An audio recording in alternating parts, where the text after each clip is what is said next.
Halo rekan-rekan mahasiswa semuanya, di video kali ini saya akan melakukan pembahasan untuk latihan soal Shell and Tube Heat Exchanger yang sudah kalian kerjakan dari video STHE part 1 sampai part 3. Disclaimer dulu bahwa apa yang saya tunjukkan melalui video ini adalah langkah pengerjaannya ya, mengenai bagaimana cara kamu menyelesaikan latihan soal. Apa yang saya tampilkan jawabannya itu tidak 100% benar karena nanti ada beberapa evaluasi yang tidak sesuai, contoh RD hitung kan harus lebih besar atau sama dengan RD ketentuan. Kalau lebih besar harus dalam range maksimal 10%. Nah, nanti di latihan soal punya saya ini pembahasannya itu lebih dari 10%. Nah, hal-hal tersebut nanti silakan disesuaikan sendiri di latihan soal milikmu. Jadi yang saya sampaikan hari ini hanya pembahasan bagaimana cara pengerjaan untuk soal Shell and Tube Heat Exchanger atau cara mendesain STHE. Baik, kita akan masuk ke latihan soal untuk STHE. Di sini 25.000 pound per jam, 42 derajat api kerosin akan didinginkan dari suhu 250 ke 100 Fahrenheit menggunakan air pendingin atau cooling water yang masuk pada suhu 86 keluar 100 derajat Fahrenheit di dalam pendingin tipe STHE. Jadi kamu akan merancang cooler tipe Shell and Tube ya. Fluida panasnya adalah 42 derajat api kerosin dan fluida dinginnya adalah air pendingin. Kemudian di soal juga diketahui dimensi yang lain, ada outside diameter untuk tube-nya adalah 1/4 BWG 15, panjang tube atau panjang pipanya adalah 20 feet yang disusun segitiga berarti triangular dengan PT-nya 19/16 inci. Apabila jarak baffle-nya adalah 4 inci, berarti B-nya ya, B-nya adalah 4 inci, jarak antar dinding luarnya 0,25 inci, berarti C aksen, dan delta P masing-masing adalah 10 PSI. Di sini karena fluida yang terlibat, baik itu fluida panas dan fluida dingin dalam fase liquid, berarti nanti fluida yang ada di dalam shell dan ada di dalam tube itu semua dalam fase liquid, maka delta P-nya untuk masing-masing fluida, baik itu fluida panas dan fluida dingin adalah 10 PSI. Kamu diminta merancang STHE tersebut. Terlebih dahulu, tulis data yang diketahui seperti di PHE ya. Tuliskan siapa yang menjadi fluida dingin, siapa yang menjadi fluida panas, lalu laju massa yang diketahui. Di sini laju massanya kerosin, berarti M hot. Lalu tuliskan juga T1 dan T2 untuk fluida panas, T1 dan T2 untuk fluida dingin. Karena di sini terjadi perubahan suhu, baik itu fluida panas dan fluida dingin, maka indikasinya adalah panas sensibel. Di soal juga diketahui RD-nya adalah 0,001, kemudian delta P hot dan delta P cold adalah 10 PSI. Kita akan melanjutkan ke tahap penyelesaian. Yang pertama adalah mencari properti dari fluida. Di sini terlebih dahulu kamu akan menghitung T average ya, baik itu untuk fluida dingin dan fluida panas. Kemudian carilah CP, mu, dan K. Caranya sudah saya cantumkan di video. Kamu bisa membaca dari tabel dan dari grafik. Kalau lupa silakan buka videonya kembali. Kemudian di sini mu-nya baik itu untuk water dan juga untuk kerosin itu kurang dari 1. Sehingga seharusnya pada tahap penyelesaian STHE ini kita tidak perlu menghitung kaloric temperatur dan juga tidak perlu menghitung TW. Namun, dalam video kali ini yang saya sampaikan, nanti saya akan tetap menghitung kaloric temperatur sebagai contoh. Jadi siapa tahu nanti di kuis atau di ujian ya, kamu harus menghitung kaloric temperatur misalnya dengan soal yang sama ya, air dan kerosin, tapi terus kerosinnya ini mu-nya lebih dari 1, nanti caranya seperti apa akan saya tunjukkan. Jadi saya disclaimer dulu ya, bahwa nanti meskipun mu-nya kurang dari 1, di soal ini saya tetap menghitung temperatur kalorik. Jadi saya tetap memperlakukan kerosin ini dengan viskositas lebih dari 1. Tujuannya hanya untuk menunjukkan ke kalian. Untuk penyelesaian soal milik kalian, kalian tidak perlu menghitung kalorik temperatur jika viskositasnya kurang dari 1. Setelah semua properti fluidanya diketahui, ya, kita akan masuk ke heat balance. Di sini tujuan mencari heat balance step 2, kita akan mencari Q dan salah satu laju massa yang belum diketahui, yaitu laju massa cold fluid, ya. Di sini Q-nya bisa didapatkan dari Q hot, ya, nanti kan Q hot harus sama dengan Q cold. Q hot-nya bisa dicari dari MCP delta T, berarti menggunakan M hot dikali CP hot dikali delta T-nya hot, ketemu minus 1987.500 BTU per jam. Dari data ini, maka kita otomatis ketemu Q cold, ya, karena heat balance berarti Q hot sama dengan Q cold. Q cold-nya sama, yaitu minus 1987.500. Dari Q cold ini kita akan mencari M-nya, laju massa milik cold. Laju massa milik fluida dingin. Ketemunya adalah 141.964 pound per jam. Jadi laju massanya kerosin adalah 25.000, laju massanya water atau air pendingin adalah 141.964. Di step ketiga, kita akan menghitung delta T, namun terlebih dahulu hitunglah LMTD-nya, ya. Sama seperti DPHE, buatlah tabel terlebih dahulu. Di sini isikan higher temperature untuk fluida panas dan fluida dingin, lalu lower temperature untuk fluida panas dan fluida dingin, kemudian carilah delta T2, selisih higher temp, dan delta T1 yaitu selisih lower temp, lalu carilah selisih delta T2 dikurangi delta T1. Kemudian Anda bisa langsung mendapatkan LMTD dengan rumus yang ada di kanan. Kemudian karena kita ini akan mencari delta T, ya, tujuannya kita tidak berhenti di LMTD. Untuk bisa mendapatkan delta T, terlebih dahulu kamu harus mendapatkan nilai FT. Nilai FT didapatkan dengan membaca grafik. Namun sebelumnya kamu harus menghitung R dan S-nya dulu. R-nya ini bisa dihitung dari T1 besar dikurangi T2 besar dibagi T2 kecil dikurangi T1 kecil. Saya mendapatkan 10,714. S-nya bisa didapatkan dari T2 kecil dikurangi T1 kecil dibagi T1 besar dikurangi T1 kecil. S-nya ketemu 0,0854. Dari data R dan S ini saya masukkan ke grafik, ternyata saya ketemunya 0,98 FT pada tipe grafiknya 34, 3 lewatan shell, 36, 3 lewatan shell, 6 lewatan cup. Kenapa bisa demikian? Nanti akan saya tunjukkan, ya. Setelah ketemu FT, kamu bisa menghitung delta T-nya. Caranya adalah FT dikali delta T LMTD, ya.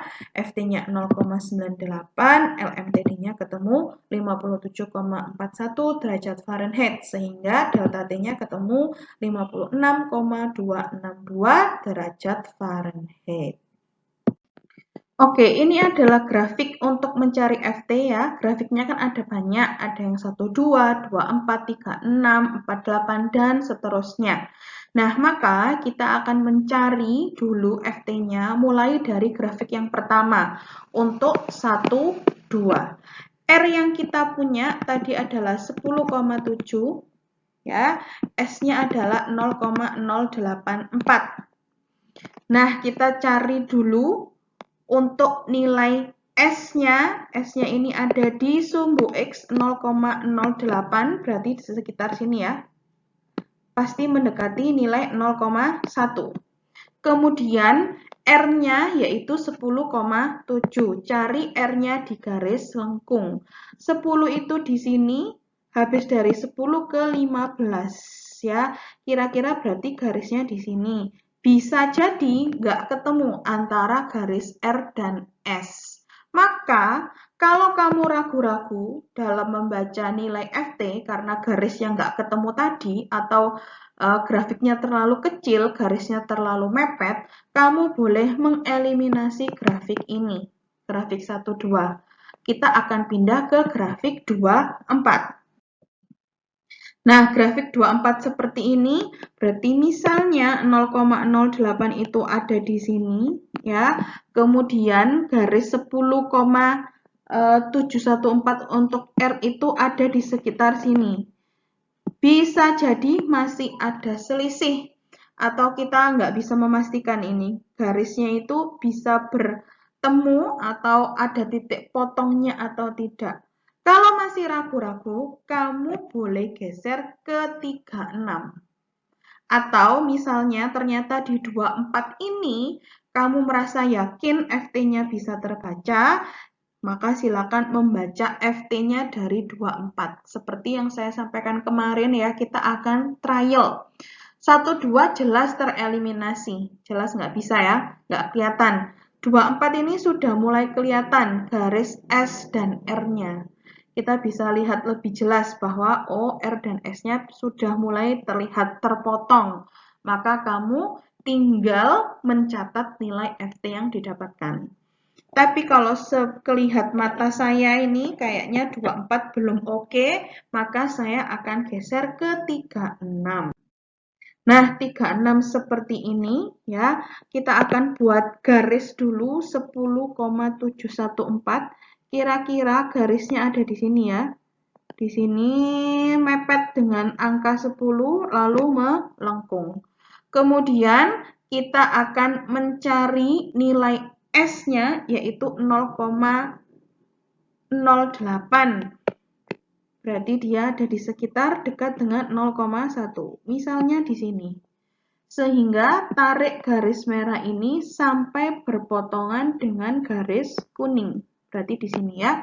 Lalu bawa ke kiri ke sumbu Y-nya untuk membaca nilai FT. Tadi FT saya itu ketemu 0,98 untuk tipe 36. Nah, seperti itu.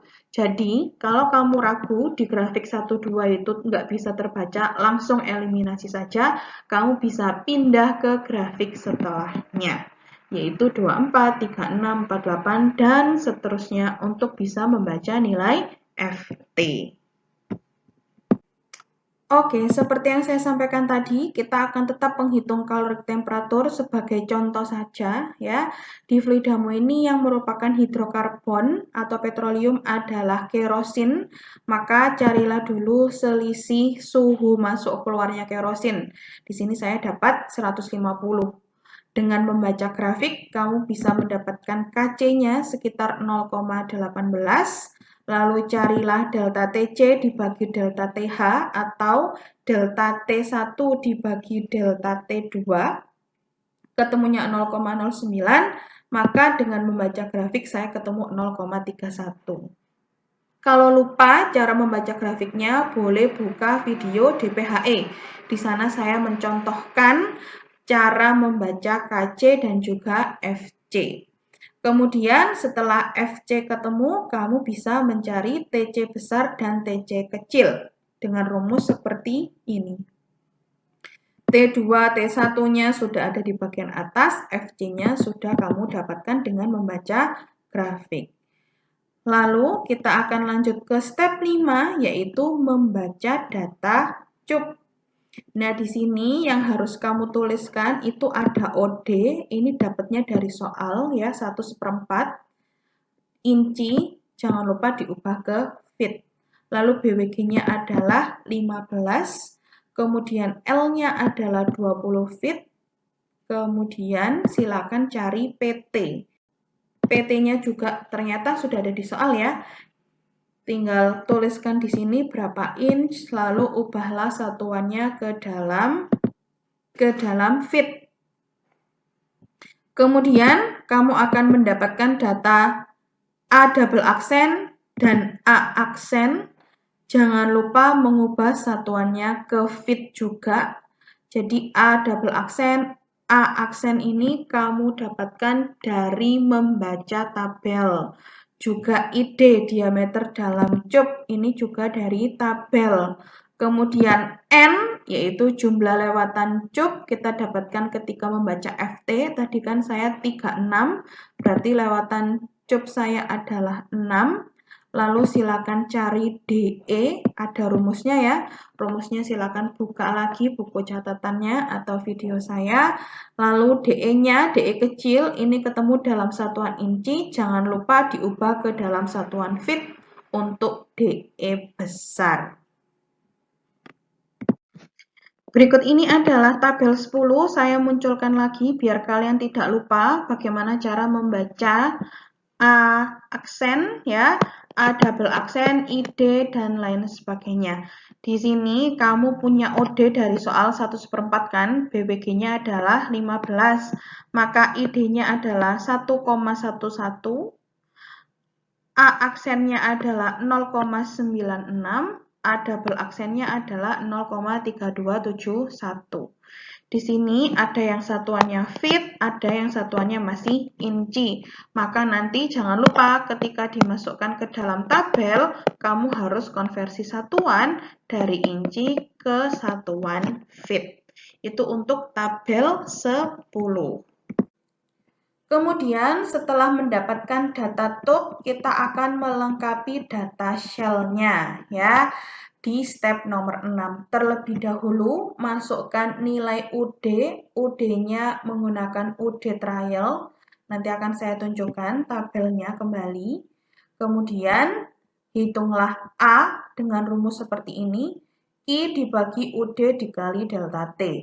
I-nya dapat dari step 2, UD-nya adalah UD trial yang 80 ini, kemudian kamu kalikan dengan delta T yang sudah didapatkan pada step 3. Kemudian ketemu 441 feet kuadrat ya, kalau UD-nya adalah 80. Lalu carilah NT dengan cara A dibagi A double aksen dikali L. Jangan lupa kalau A-nya feet, maka A double aksennya dalam satuan feet, L-nya dalam satuan feet. Ketemu NT-nya adalah 67,498. Lalu masukkan ke tabel, kamu akan menemukan NT standar yaitu 78 di IDS 19,25 inci. Nanti akan saya tunjukkan juga. Lalu buatlah tabel dimensi shell. Ada IDS dalam satuan inci dan diubah ke feet. Ada N aksen yaitu jumlah lewatan shell yang kita dapatkan di FT tadi yaitu 3. Lalu masukkan juga data B dan C-nya. Oke, untuk mencari UD trial kita butuh tabel 8 ya. Tabelnya seperti ini, ada banyak, ada untuk cooler, kemudian ada tipe heater, ada yang dituliskan exchanger. Karena yang kita rancang adalah cooler ya, maka saya akan coba cek di tabel yang pertama. Tadi hot fluid kita adalah kerosin dan fluida dingin kita adalah water. Ya, maka nanti yang saya gunakan data UD range-nya adalah untuk hot fluid-nya medium organik, cold fluid-nya adalah water. Maka UD saya harus ada di dalam range 50 sampai 125. Sebagai trial yang pertama tadi saya pakai angka 80 untuk UD. Kenapa kerosin masuk medium organik? Nah, di sini ada keterangannya. Nanti silakan dibaca. Dituliskan di sini. Medium organik punya viskositas 0,5 sampai 1 centipoise. Biasanya include kerosin, straw oil, hot gas, dan lain sebagainya. Kita tadi kerosin ya. Dan kemudian viskositasnya kan 0,8, maka masih masuk ke dalam range ini. Sehingga saya menggunakan data medium organik dan water. UD saya harus di sekitar 50 sampai 125. Kemudian untuk mencari NT standar, kita akan pakai tabel 9 khusus untuk tube yang disusun segitiga. OD kita adalah 1/4 ya. Kemudian PT kita adalah 19/16. Tadi di awal saya nyebutnya 19/16 ya. Salah ya. Harusnya 19/16. Kemudian maka nanti untuk NT standar kita akan pakai tabel yang saya lingkari. Lewatan cup kita kan 6, sehingga kolom yang kita baca cukup kolom yang saya lingkari berwarna merah. NT hitung kita tadi adalah 67,498. Kita cari angka 67. Ternyata nggak ada ya. Di sini hanya ada 58 lalu 78. 67 nggak ada sehingga NT standar kita adalah 78. Nah, angka 78 ini ID-nya adalah 19/4 atau 19,25. Makanya tadi di tabel IDS kita adalah 19/4, NT standarnya adalah 78. Begitu caranya untuk mencari NT standar dan IDS. Jadi inside diameter cell itu hanya didapatkan ketika kamu sudah mendapatkan NT standar. Kita akan melanjutkan ke step 7 yaitu menghitung UD koreksi. UD koreksi dihitung dari NT dibagi NT standar, berarti NT hitung dibagi NT standar dikali UD trial. Ketemu UD koreksi. Lalu di step 8 kita akan evaluasi perpindahan panas. Syaratnya adalah fluida dengan laju massa terbesar ada di bagian cup. Nah, tadi kerosin 25.000, water adalah 141.000 laju massanya, 141.000 sekian. Sehingga yang ada di dalam cup adalah water. Step A, kita akan mencari NRE-nya terlebih dahulu. NRE-nya dihitung dengan menghitung AS. AS-nya pakai rumus yang ini, jangan lupa IDS, C aksen, B, dan juga PT semua dalam satuan inci. Ya, nanti AS satuannya berubah jadi feet. Kok bisa? Karena di sini ada angka 144 sebagai konversi satuan. Jadi yang masuk di sini inci, namun nanti AS-nya atau yang kita hitung itu dalam satuan feet. Ketemu sekian, lalu carilah GS. Caranya adalah laju massa dibagi AS. Lalu carilah NRE-nya milik Shell. Dengan rumus seperti ini. DE-nya sudah pakai DE dalam satuan feet. Ya, mu-nya jangan lupa dikali 2,42. Untuk yang bagian cup juga demikian. Carilah AT. AT-nya dicari dengan cara NT, NT-nya NT standar ya. Kamu kalikan A aksen dalam satuan inci, dibagi jumlah lewatan cupnya berapa, 6 tadi, dikali 144. Semua yang masuk dalam satuan inci, nanti AT-nya dalam satuan feet kuadrat. Karena di sini sudah ada konversi satuannya. Kemudian carilah GT dengan cara laju massa dibagi AT, lalu carilah NRE. NRE-nya yaitu GT dikali DI, berarti DI-nya cup ya, diameter dalamnya cup, satuannya harus dalam feet, karena GT-mu sudah dalam feet. Dibagi mu dikali 2,42. Lanjut mencari JH, untuk bagian shell didapatkan dari figur 28, langsung kamu baca grafik ya, pakai data NRE.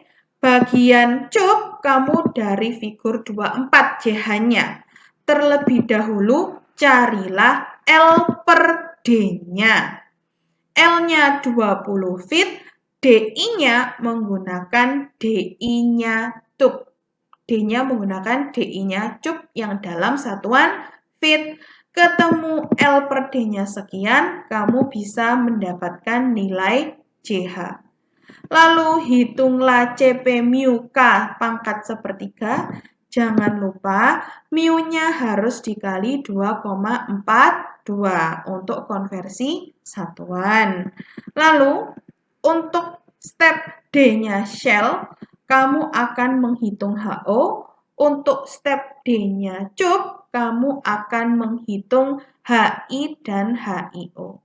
Rumusnya sudah saya tampilkan di video sebelumnya, ya, di video STHE, part yang kedua atau part yang ketiga. Nah, di sini seperti yang saya bilang tadi, saya tetap menghitung TC dan TW, hanya sebagai contoh. Karena kerosin ada di dalam shell, maka ya nanti si S-nya ini nilainya tidak sama dengan 1. Tapi water, si T-nya, water karena ada di cup ya, si T-nya sama dengan 1 ya. Cara penyelesaiannya sama ketika kamu menghitung dPHE. Di sini kita biarkan HO-nya masih seper si S, HI-nya masih seper si T, dan HIO-nya juga masih seper si T.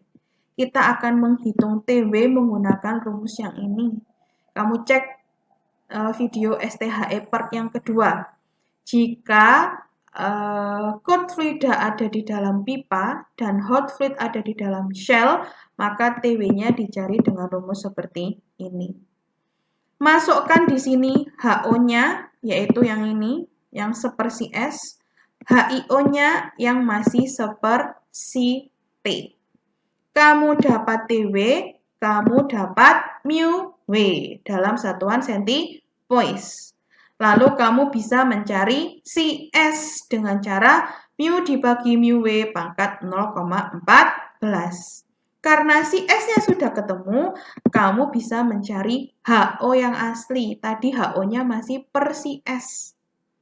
Ketemu HO-nya 276,36.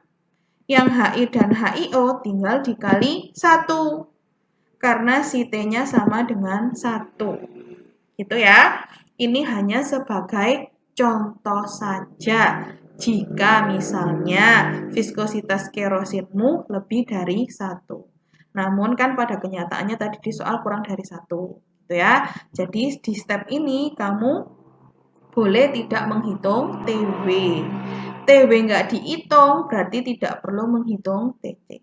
Oke, jadi tidak perlu bingung. Yang saya tampilkan ini hanya untuk memberikan gambaran atau contoh, misal kalau TW-nya kita hitung. Step 9, kita akan mencari UC dengan cara HO dikali HIO dibagi HO plus HIO. Tinggal kamu klik-klik saja masuk di angka UC. Lalu carilah RD dengan cara UC dikurangi UD koreksi dibagi UC dikali UD koreksi. Ketemu 0,01, lalu carilah delta RD-nya. Ternyata delta RD saya luar biasa besar ini ya. Berarti saya harus mengganti UD trial. Tadi kan UD trialnya itu range-nya 50 sampai 125. Misal 80 terlalu besar ya dikurangi. Kamu boleh coba UD-nya 50, 55, 60, 65 dan seterusnya. Sampai ketemu delta RD-nya itu harus sama seperti RD ketentuan, ya RD hitung harus sama seperti RD ketentuan, atau RD hitung boleh lebih besar dari RD ketentuan, namun delta RD-nya maksimal 10%. Step terakhir yaitu evaluasi pressure drop. Di sini NRE-nya nggak perlu ngitung lagi, langsung saja pakai sama dengan. Kemudian carilah nilai friksi.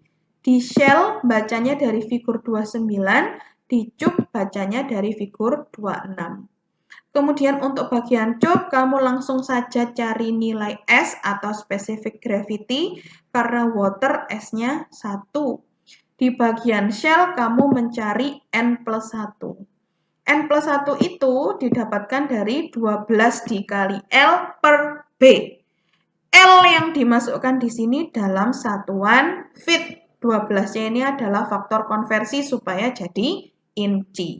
B-nya yang dimasukkan dalam satuan inci. Lalu step D-nya, Shell menghitung harga S. Langsung saja baca tabel atau baca grafik, ketemu 0,69.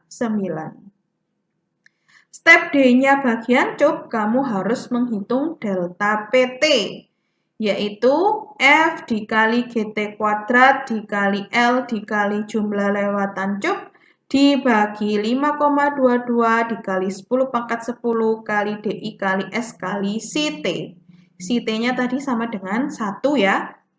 Kemudian masukkan semuanya di sini, ketemu delta PT. Yang harus kamu masukkan di sini dalam satuan feet. Lalu kita akan lanjut ke step E bagian Shell, mencari delta PS. Rumusnya seperti ini. Masukkan angka yang dimasukkan ke delta PS harus dalam satuan feet. Tadi CS-nya kita ketemu 0,8 sekian ya, masukkan ke sini. Tapi itu kan hanya contoh. Di punyamu harusnya CS-nya sama dengan 1. Tinggal langsung saja masukkan CS sama dengan 1. Untuk step E-nya cup, kita akan terlebih dahulu mencari V kuadrat per 2G. Ini baca grafik ya. Untuk bisa membaca grafik, kamu butuh data mass velocity atau GT. GT-nya sudah dihitung di atas, tinggal langsung pakai sama dengan. Baca grafik, ketemu V kuadrat per 2G-nya 0,33. Lalu carilah delta PN. Delta PN itu dari 4N per S, N adalah jumlah lewatan ya. Lalu dikali V kuadrat per 2G. Ini yang sudah kita dapatkan dari membaca grafik. Step terakhir untuk cup, kamu harus mencari delta P total, yaitu delta PN ditambah delta PT.